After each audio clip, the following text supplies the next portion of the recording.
Good afternoon, everyone. Am I audible?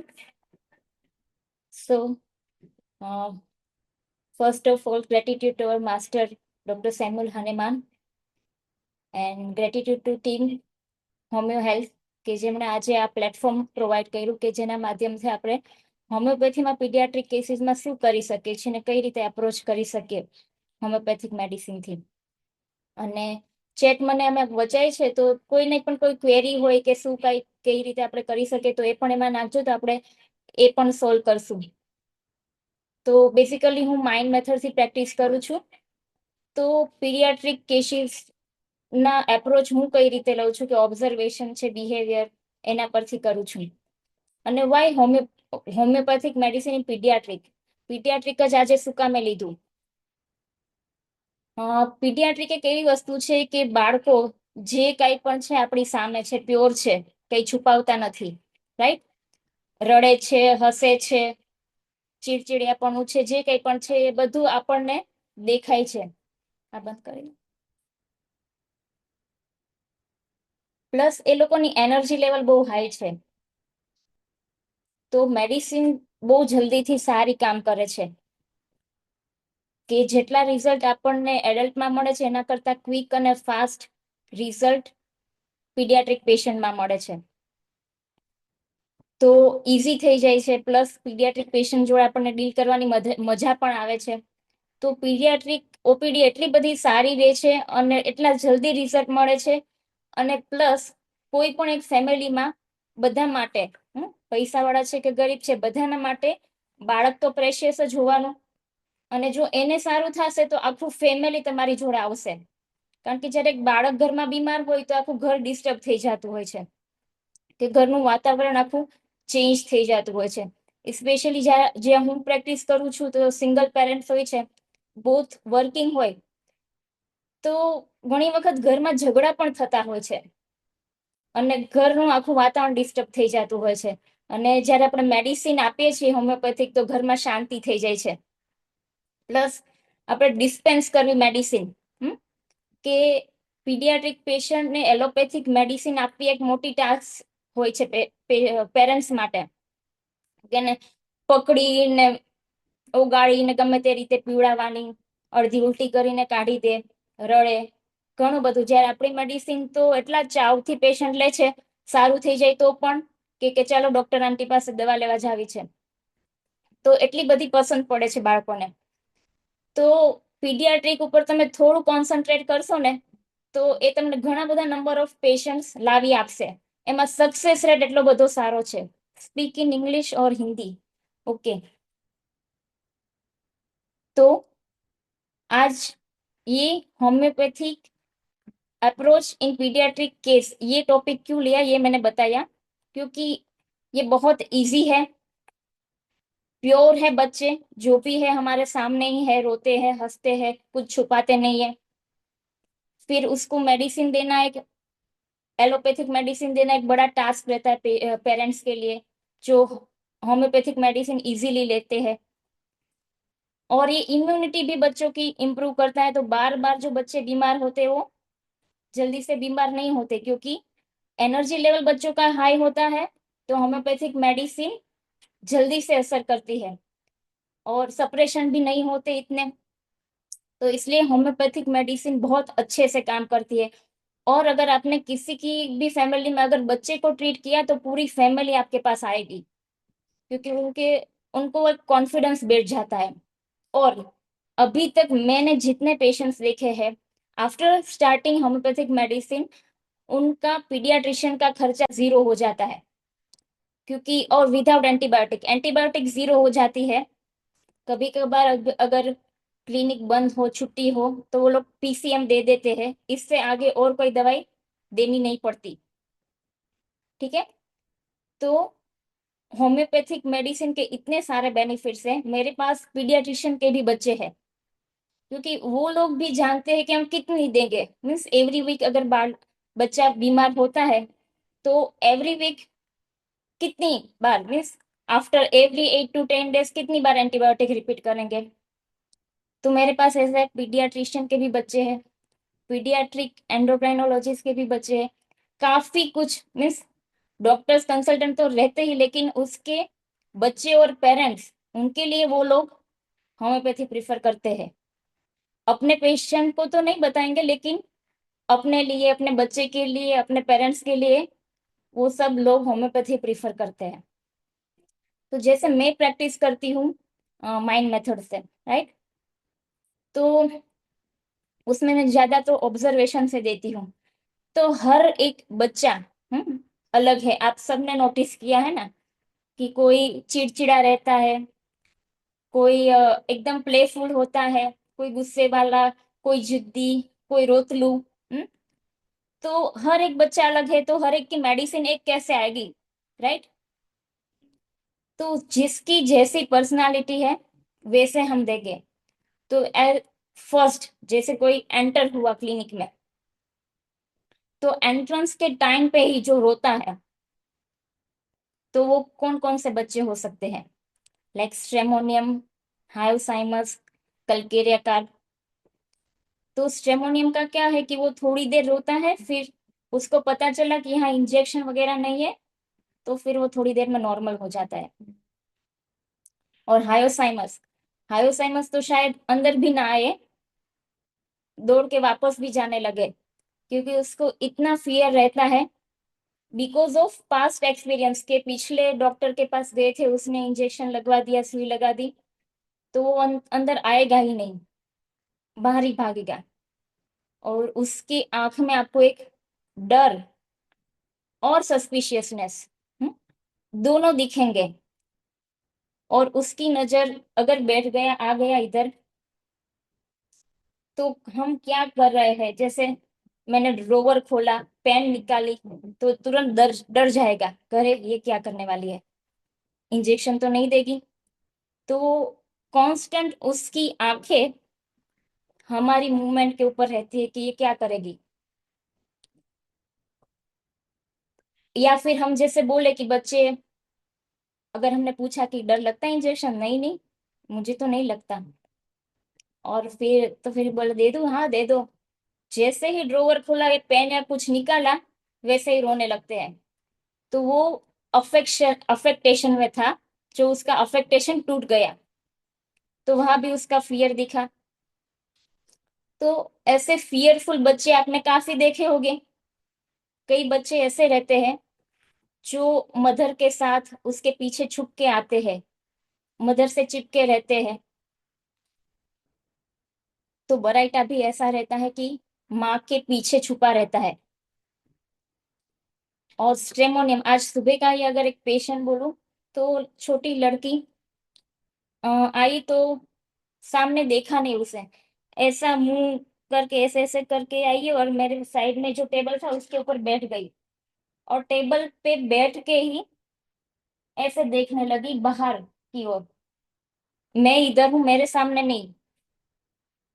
तो उसके अंदर जो फियर था, शाइनेस, टिमिडिटी तो थी ही, लेकिन फियर यानी वो आंख मिला के वो बात करे या सामने ना दिखे। तो उसके लिए भी हमारे पास रुब्रिक है। या फिर एक और प्रेजेंटेशन है कि जैसे ऐसे गोदी में है बच्चा, तो सामने ऐसे देख रहा है, और जैसे भी हम उसके सामने देखेंगे, ऐसा पीछे हो जाएगा। सामने देख के अच्छा कर रहा है, फिर अगर हमने सामने देखा, ऐसे मुंह छुपा लेगा, हमारे सामने नहीं देखता। या फिर कई बच्चे ऐसे ऐसे सब जगह देखते हैं, जैसे भी हमने उसके सामने देखा तो आंखें नीचे। तो ये सब ऑब्जर्वेशन है। उसका एक रूब्रिक है, evading the look of other person, look at can not be bear. तो वो सामने देखना बेर नहीं कर सकते, evading the look of other person. तो उसमें दो चार मेडिसिन है, सबसे ज्यादा कॉमनली हम यूज करते हैं स्ट्रेमोनियम। उसमें क्लिंगिंग भी रहता है, क्लिंगिंग क्लिंगिंग यानी माँ से चिपक के रहना। और बच्चों में ये सब फियरफुलनेस बहुत पाई जाती है, फियर ऑफ डार्क, ये सब चीजें अगर कंफर्म कर ले, तो उसके लिए स्ट्रेमोनियम बेस्ट मेडिसिन है। तो ये छोटा छोटे जो ऑब्जर्वेशन है, कि सामने ना देखना, शर्माना, जैसे थोड़ी देर अगर हो उसके बाद थोड़ा देखे, ऐसा नहीं, वो सामने देखता ही नहीं है, अगर देखा कुछ कर देंगे तो ये सब चीजें जो माइन्यूट माइन्यूट रहती है ऑब्जर्वेशन के लिए।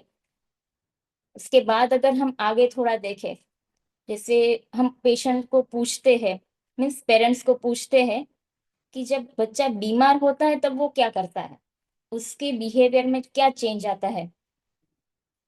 तो कोई बच्चा शांत पड़ा रहता है, कोई रोने लगता है, कोई चिड़चिड़ापन। हम्म, તો ગુજરાતીમાં તો કે છે કે તમને બહુ હેરાન કરે કે બહુ વિતાડે છે, તો પેશન્ટ ના પેરેન્ટ્સ કહેશે હા બહુ જ હેરાન કરે। तो पेरेंट्स ये बोलते हैं कि इसको कुछ करो तो हमें थोड़ी नींद मिले, हमें थोड़ा आराम मिले। तो आर्सेनिक के पेशेंट्स ऐसे रहते हैं कि वो पेरेंट्स को परेशान करके रखते हैं। और उससे, जैसे बैठा है, नाक बह रही है, तो खुद तो नहीं करेगा, साफ करो। तो एक तो फास्टिडियसनेस भी है आर्सेनिक में, और बाइटिंग टम्बलर भी है कि जो भी उसकी सेवा करता है उसको और परेशान करता है, खुद नहीं करेगा दूसरों से करवाएगा। साफ करो। या फिर बहुत छोटा बेबी है, स्टूल पास किया तो पे पे पे चालू, जब तक आप क्लीन ना करो। हम्म, फर्श के ऊपर गंदा है तो पैर भी नहीं रखेगा जब तक क्लीन ना किया, पे पे पे चालू हो जाता है। क्लीन हो जाएगा तो अच्छा है। उसके साथ अगर हम कंपेयर करें सल्फर के बच्चे को, तो डिस्गस्टिंग डर्टी रहता है, नेल्स डर्टी रहते हैं, सब कपड़े गंदे रहते हैं। और अगर आई नाक तो चाट लेगा चीज से, स्टूल में अगर है तो खेलने लगेगा स्टूल से। हम्म, तो ये सब चीजें उसको दूसरों से अलग करती है। फिर अगर बात करने में देखे, जैसे थोड़े टोडलर है, बात करते हैं, तो बातों में भी अगर हम देखें तो सल्फर के जो बच्चे रहते हैं बहुत इंक्विजिटिव रहते हैं, काफी क्वेश्चंस करते हैं, और ऐसे थोड़े फिलोसॉफी वाले भी करते हैं, जैसे ये भगवान किसने बनाए, ये चीजें आपने कहाँ से ली। वन मोर रूब्रिक, उसमें भी काफी मेडिसिन है, जैसे आके सब छूना है, ये पेन है, ये कीचेन है, ये कुछ भी है, जो भी आसपास पड़ी सब चीजें पेशेंट छूता है, देखता है। कई बच्चे बैठे रहते हैं शांति से, तो उसका एक रूब्रिक है टचिंग एम्पेल टू टच एवरीथिंग, उसमें सल्फर भी है। तो ये काफी चीजें हैं जो सल्फर के बच्चे दूसरों से अलग है। जैसे अगर पेरेंट्स ने कुछ सिखाया कि ऐसे नहीं करना है, तो वो दूसरों को सलाह देंगे कि ये ऐसा नहीं करना है। जैसे मेरे सामने जैसे स्टूडेंट्स बैठे थे, वो मोबाइल में देख रहे थे, तो सल्फर का बच्चा स्टूडेंट को बोल रहा है कि मोबाइल नहीं देखना चाहिए, गंदी बात है। तो वो दूसरों को सिखाते हैं कि ये नहीं करना चाहिए। और प्रिकॉशियस होते हैं, प्रिकोसिटी यानी कि वो अपनी एज से आपको थोड़े बड़े मैच्योर समझदार दिखेंगे बच्चे। तो प्रिकोसिटी में भी काफी मेडिसिन है, लेकिन हम नेक्स्ट टाइम थोड़ा थोड़ा डिफ्रेंशिएट करेंगे कि सब अलग अलग कैसे है। और जैसे कलकेरिया है, राइट, तो कलकेरिया भी फियरफुल रहता है, टिमिड रहता है, कोई उसके साथ होता ही है। बरेटा है कलके, किसी के साथ ही रहता है, तो थोड़ा वो बोस्टिंग भी करता है। जब भी कोई नई चीजें आती है घर में, तो शेयर, मीन्स शेयर करने से ज्यादा वो एग्जिबिट करता है, दिखावा। आज ही सुबह मेरे नेबर का लड़का, जैसे वो बोला कि वो हर रोज तो स्कूल में जाने के लिए वो ऐसा करता है कि नहीं जाना ऐसा, लेकिन आज वो जल्दी तैयार हो गया, जल्दी से उड़ गया, क्योंकि उसने नया कंपास लिया था। तो उसको दिखाना था, दूसरे मेरे फ्रेंड्स को दिखाना है कि मैंने ये नया लिया है, तो वो एग्जिबिट करना। तो कल्केरिया का ऐसा होता है कि उसको दिखावा करना है। और उसमें एक रुब्रिक है, elements from over parental protection. तो आजकल ये तो बहुत बढ़ गया है, कि सबके एक आध ही चाइल्ड रहते, एक या दो बहुत प्रेशियस रहते हैं, काफी मन्नतों के बाद, आईवीएफ के बाद पैदा होते हैं। उसमें तीन ही मेडिसिन है, बराइटा, कल्केरिया एंड सिलिशिया। तो अगर आप ये तीनों का डिफरेंशिएट करना अगर जान जाए तो बहुत इजी हो जाता है ना प्रैक्टिस में। तो वो कल्केरिया बहुत ऐसे बोस्टिंग करेगा, वेल्थ दिखाएगा, और ये सब उसका तो नहीं होता है कमाया, सब पेरेंट्स का रहता है। और पेरेंटल प्रोटेक्शन मीन्स क्या, कि जैसे क्लिनिक में गिर गया तो दो लोग आएंगे, दादी आएगी, मम्मी आएगी, कि अरे अरे कुछ हुआ नहीं ना, बच्चे को कुछ नहीं हुआ होता है, तो सहलाने के लिए दो चार लोग आ जाते हैं। तो वो उसको खुद को ही पहले से इतना प्रायोरिटी मिली है कि मैं कुछ हूँ ऐसा उसके अंदर आ जाता है, खुद का तो कुछ होता नहीं।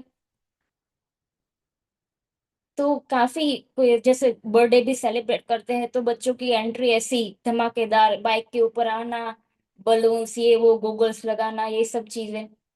तो सबके रूब्रिक है, और सबकी जैसे बच्चों में जब ये दिखता है कि छोटी लड़कियां भी आती है, lipstick, nail polish, funky hair bands डालना, अगर बच्चे बॉयज है तो रिस्ट वॉच है।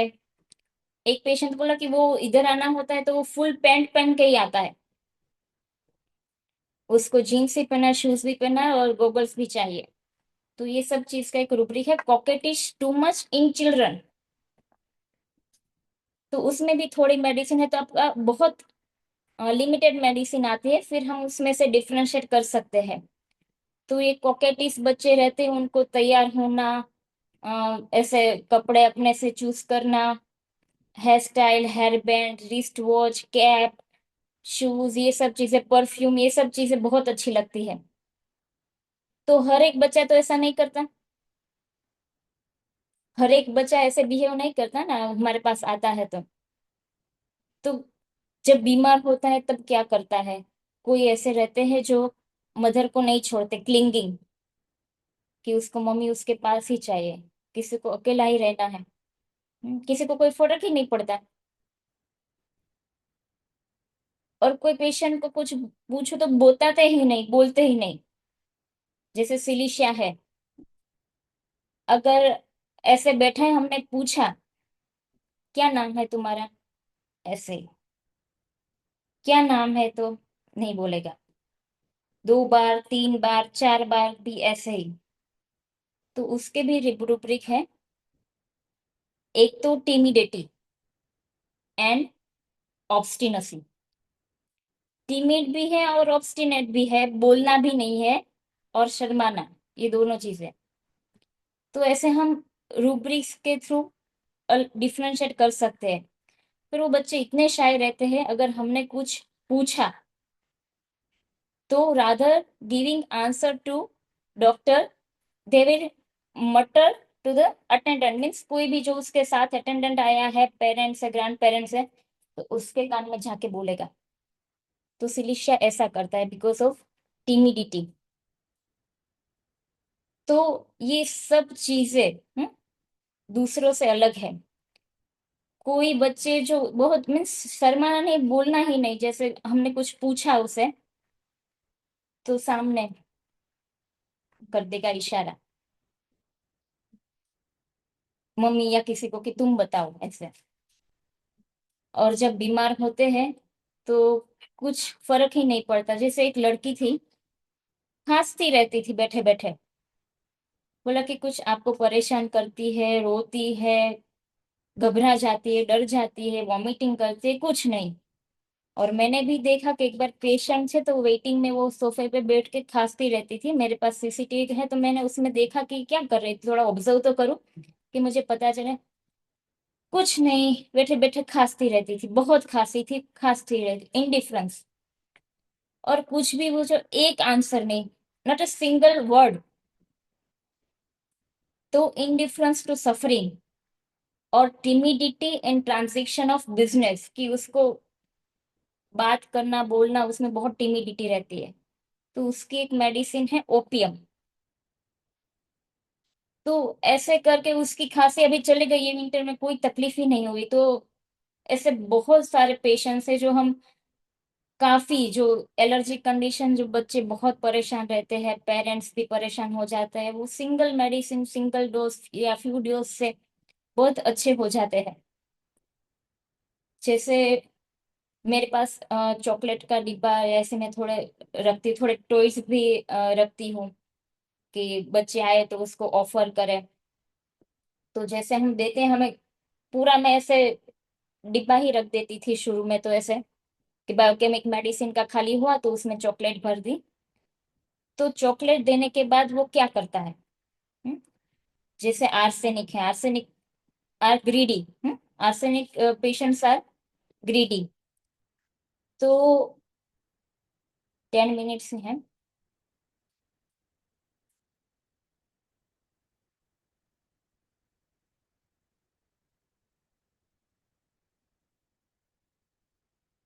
वीडियो चाલે આવે છે? આવે છે? આમાં નથી આવતો તો arsenic they are like to grab, means दोनों हाथों से सब समेटना चाहते हैं कि सब चॉकलेट्स इकट्ठा कर लो। फिर कई ऐसे रहते हैं, तो वो पूछते हैं, मीन्स साइड में अगर पेरेंट्स है तो अगर चॉकलेट दी तो खुद ब खुद नहीं उठाएंगे, सामने सामने या बाजू में जो पेरेंट्स जहाँ पे है वहां पर वो देखेंगे और परमिशन मांगेंगे। बिकॉज ऑफ डोमिनेशन, तो एलिमेंट फ्रॉम डोमिनेशन जो रहता है, तो उसकी वजह से वो खुद नहीं लेते हैं। पेरेंट्स से परमिशन मांगते हैं कि मैं लूं या ना लूं।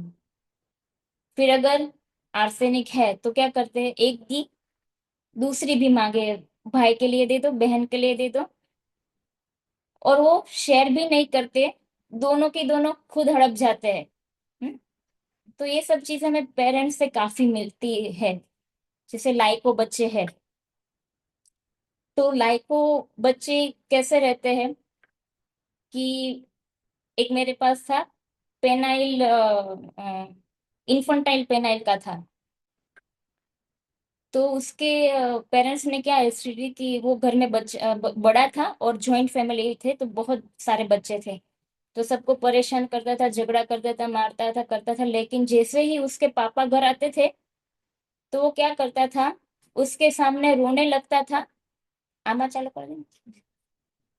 और वो जो दूसरे बच्चे थे उसको मार खिलाता था। तो उसके भी हमारे पास रूब्रिक है कि फेनिंग सीख है, तो उसको, उससे बहुत अच्छा हो गया। तो लाइको ऐसा करते हैं। जो हमारे सामने एकदम, एक तो बच्चा था तो मैं उसको बहुत सारी दूसरी मेडिसिन दे रही थी, जैसे अच्छे अच्छे जो बहुत सिंसियर बच्चे रहते हैं, लाइक नेट्रम, कार्सिनोसिन, स्टेफी, तो ये सब दे दी थी। और वो कहीं हॉस्टल में पढ़ता था और उसको अच्छा नहीं हो रहा था, क्योंकि मैंने सब वो, क्योंकि इतना सिंसियरली बिहेव करता था, उसके फैमिली के सभी बच्चे जो आते थे तो सभी इतने शैतानी करते थे।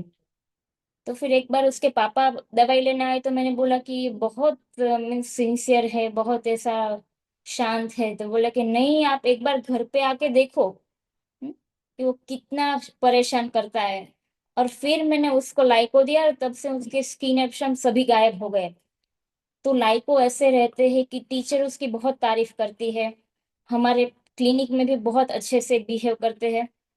एक पेरेंट तो ऐसा भी बोला कि अरे, ये तो स्प्लिट पर्सनालिटी है, कि आप घर पे आके देखो, ये इधर ही ऐसा हो जाता है। तो ऐसे ऐसे हमें अलग अलग पिक्चर्स देखने को मिलते हैं और उससे अलग अलग मेडिसिन निकल के आते हैं। लाइक एक बच्चा था, आया सामने बैठा था और पैर ऊपर रख दिया। फिर अगर बाजू में आए तो पैर से ही ड्रॉवर बंद कर रहा था बाजू का। और मैंने बहुत पूछा क्या नाम है, क्या तकलीफ है।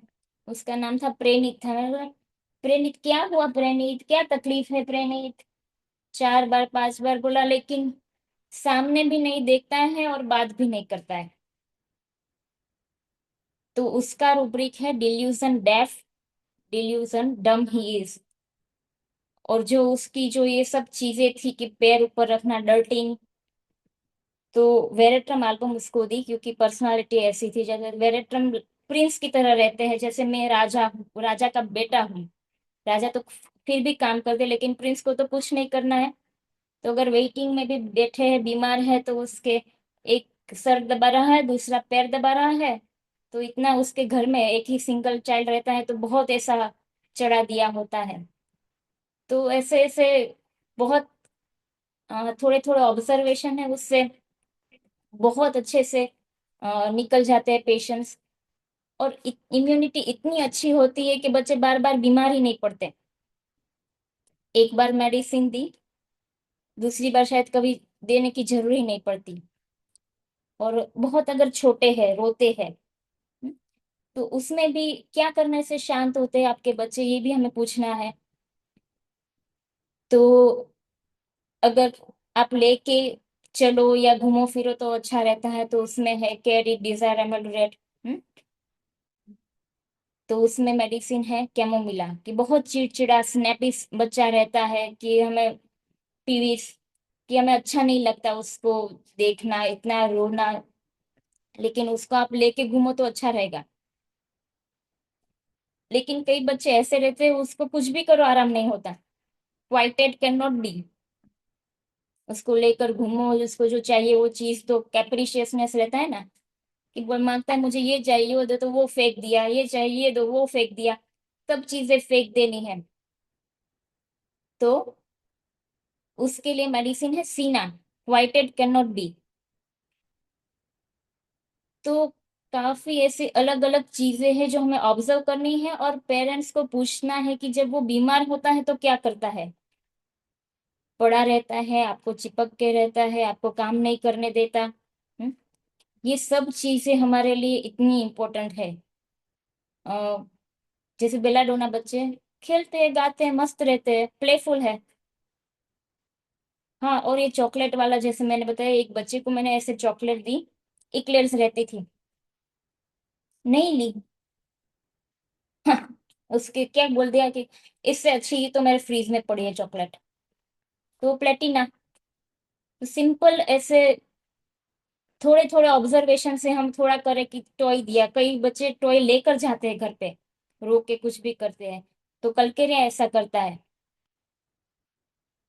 एक तो क्लिप्टोमेनिया भी है, और वो मतलब प्रिजम्पटिव है कि ये तो मेरी ही, मैं ले जा सकता हूँ। तो कई बार पेरेंट्स वापस देने आते हैं नीचे से, कि ये आपका टॉय लेकर चला था। तो ये सब चीजों से हमें, और एक कल आया तो बोला कि वो टॉयज किधर है, पहले टॉयज निकालो। तो ये सब चीजें उसको याद रहता है, पर्टिनेसिटी है। तो वो हमें सब चीजें रिमेम्बर करनी है। जैसे एक आज लड़की थी, थोड़ी बड़ी थी, तो उसका जब टर्न आया तो वो अंदर नहीं आई, उसकी मम्मी आ गई। मैं बोल कहाँ है, क्या कर रही है? तो वो बोली कि वो सब समेट रही है, क्योंकि बाहर थोड़ा वेटिंग टाइम लगा, तो बोला कि वो थोड़ा एक्टिविटी करने को हम लाते हैं, तो वो सब समेट के ही आएगी, ऐसे छोड़ के नहीं आएगी। और काफी बच्चे ऐसे रहते हैं, वो क्लिनिक गंदा करके जाते हैं, यहाँ वह सब गंदा करके फेंक के तोड़ के चले जाते हैं। तो ये सब चीजें हमें माइन्यूट माइन्यूट चीजें ऑब्जर्व करनी है। और अगर आगे हम देखें कि जो ऑटिज्म है, एडीएचडी है, ये सब में होम्योपैथी में इतने अच्छे रिजल्ट्स मिलते हैं, और बाकी कई जगह ऐसे अच्छे रिजल्ट नहीं मिलते, और वो बच्चे भी परेशान रहते हैं, पेरेंट्स भी बहुत परेशान रहते हैं। स्पीच थेरेपी करवाते हैं, और तो कुछ कर नहीं सकते। तो उसमें उनके बिहेवियरल प्रॉब्लम्स चले जाते हैं, जैसे पोटी ट्रेनिंग, या वो स्टूल पास कर देते हैं, वो करेक्ट हो जाता है, उसका बिहेवियर अच्छा हो जाता है। वो जो बार बार बीमार पड़ते थे, कफ कोल्ड फीवर, ये सब चीजें बंद हो जाती है, तो उनकी लाइफ में काफी कुछ चेंज होता है। तो ऐसी काफी चीजें हैं। और बाकी अगर एक छोटी टिप दे तो चेलिडोनियम, आप अगर डाइजेशन या एपेटाइट के सब बोलते हैं कि मेरा बच्चा खाता नहीं, ये सब चीजें, तो उसके लिए चेलिडोनियम देते हैं। और ऑलवेज पेरेंट्स बहुत बोलेंगे, हम्म, तो हमारे यहाँ ध्यान पेशेंट के ऊपर होना चाहिए। मम्मी तो बोलती ही रहती है, लेकिन बच्चा क्या करता है, तो प्रिस्क्रिप्टिव रूब्रिक्स बच्चे के ऊपर ही हमें ध्यान रखना है। मम्मी कुछ भी बोले, बच्चा क्या कर रहा है, हमारा ऑब्जर्वेशन वही होना चाहिए कि बच्चा क्या कर रहा है, अभी क्या कर रहा है, खेल रहा है, उसका ध्यान है कि नहीं। अलर्ट जो लाइक केसेस वगैरह पेशेंट रहते हैं तो उसको बहुत ध्यान रहता है, खेलते करते हैं, लेकिन अगर हम कुछ कन्वर्स कर रहे हैं तो वो बीच में आके बोलेगा कि ये क्या है, नहीं मैं तो ऐसा नहीं करता, आपने ऐसा क्यों बताया। ये सब चीजें हमें ध्यान देनी है कि बच्चा क्या करता है, बीच में उसका ध्यान है या उसको कुछ पता ही नहीं है कि हम क्या बात कर रहे हैं। सब चीजें हमारे लिए बहुत इंपॉर्टेंट है। और इसके ओके फ्रेंड्स, तो आज यही तक रखते हैं। अ, बाकी और काफी कुछ चीजें हैं पीडियाट्रिक में, और बहुत इंटरेस्टिंग भी है, तो नेक्स्ट टाइम देखेंगे। और किसी के भी क्वेश्चंस हो तो मुझे पर्सनली मैसेज कर सकते हैं, तो हम उसके वो टॉपिक के ऊपर और ज्यादा कुछ ले सकते हैं। ठीक है, थैंक यू एवरीवन।